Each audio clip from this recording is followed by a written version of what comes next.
Hi, everybody. I am Barb Steinberg. I hope you are joining me today live, and if you're not, I hope you're watching this later. I am a teen life coach, parent coach, and speaker on teen girl issues. Today, I wanted to talk about or really answer a question from one of our Facebook followers. She read an article that we posted, and the article was a mom talking about how her daughter sometimes has little things that happen in her life, but really big reactions to it. And the mom was saying she just wants to tell her daughter to get over it. So the article was explaining why that's not such a great idea, which we'll talk more about. But what it didn't share is, okay, well, what do you do or say instead if that's not the way you should respond? So one of our followers was asking that, and I thought that was such a great question because I'm all about tangible, practical tools that we can use to help us with our relationships with our daughters and to help our daughters, to grow up to be confident and healthy and happy. So let's talk about this for a second. I'm going to give you a few examples, which maybe you've experienced with your girls. So your daughter comes home and she tells you that someone she's not even a friend with commented that they didn't like her hair, and it really upset her. Or somebody that she doesn't hang out with invited a few of her friends to a party but didn't invite her. Really upset. She doesn't have anything to wear. She hates all of her clothes and she's really upset about it. One of her friends didn't like a post of hers, or she didn't get enough likes, or someone didn't respond to her text. So big feelings about what we might perceive as small things. Where we might look at that and say, this really isn't that big of a deal. It's not going to matter in a month, in a year. You won't even remember this when you're older. Pick yourself up by the bootstraps and move on. And sometimes those words might come out of our mouths. Sometimes we want to say them and we don't. So why do we not want to say that? Think about for a second, if you think about something in your life that you were really upset about or, sad about, mad about, and somebody disregarded your feelings and said, just get over it. It's not that big a deal. Let it go. How would you feel? I'm guessing you probably would feel hurt, angry, unimportant, unseen, ashamed maybe, weak maybe. So not any positive emotions. And I think I'm safe to say that all of you parents out there, you don't want to say something that would cause your daughters to feel that way. I'm sure of that. So our daughters haven't had enough life experience to know that this thing that she's upset about is really a small thing.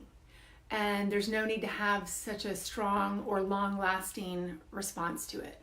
We have had that life experience to know that, but she hasn't. So that means that she's got to go through it in order to learn it just like we did.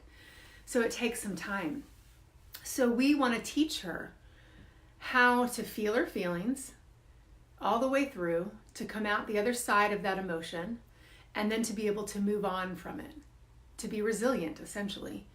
So we do this by modeling it, and we do this by allowing for it, which means that when she is going on and having big feelings and she's really upset about something that you think is small, you just listen. You create space for it. Basically, you hold space for the emotion, and you're not in a hurry to shut it down or squash it.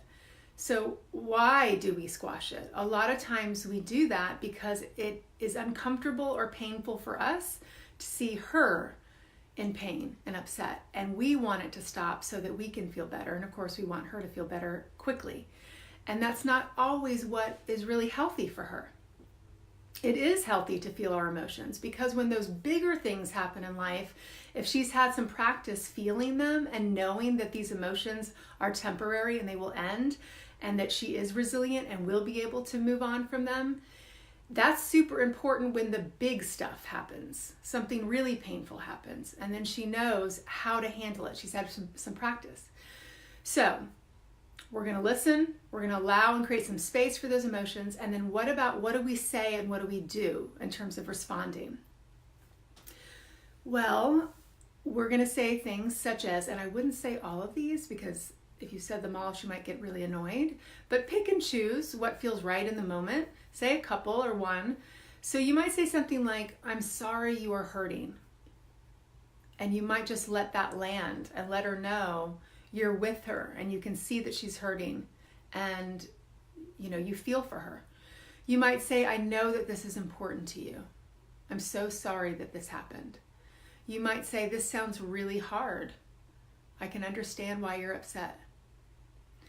You might say, is there anything that I can do to help you feel better?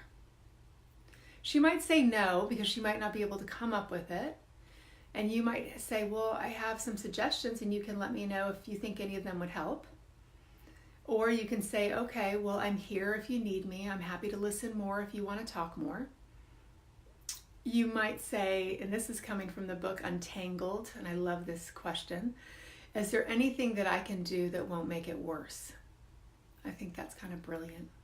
That usually throws girls off kilter a little bit. They don't, they're not used to hearing that. And then lastly, when you're ready, would you like a distraction? Would you like to do something to take your mind off of it? So just a word about this. Yes, it's important for our girls to feel their feelings and to move through them, as we said. And there's also a time to teach our girls to not ruminate and stay stuck in them, and you may have seen that, right? Where for days she's still really upset about something. And that's not necessarily healthy either. So, can she have a good cry about it? Can she get really angry and just let it all out and rant and rave? And then when there's a pause or there's a big deep breath and she lets it out, that kind of lets you know, okay, she's kind of at a critical point where she's kind of gotten a lot of it out. And so that might be the moment to say, do you want to do something that might take your mind off of it? And you might have some ideas in your back pocket to help her in case she doesn't have any good ideas. So maybe it's, we're going to watch your favorite TV show, or we're going to go to a movie, or we're going to go grab some frozen yogurt, or we're going to go walk the dog, or something that that she would enjoy. So throwing that out there teaches her, yes, we want to feel our feelings, and sometimes distraction can be healthy so that we can kind of get our bodies moving, get our minds off of it, and take a little break from being so upset about something, and been learning that she's able to move on from it. So hopefully that gives you some good ideas of how to respond when the small stuff becomes big for her. I hope that you'll write in the comments and let us know what you think. If you have any questions about this, or about you want me to do another Facebook Live about another topic, I would love to hear from you. And then for further help, if you want further resources from us, I would love it if you would sign up for our newsletter on my website, barbsteinberg.com.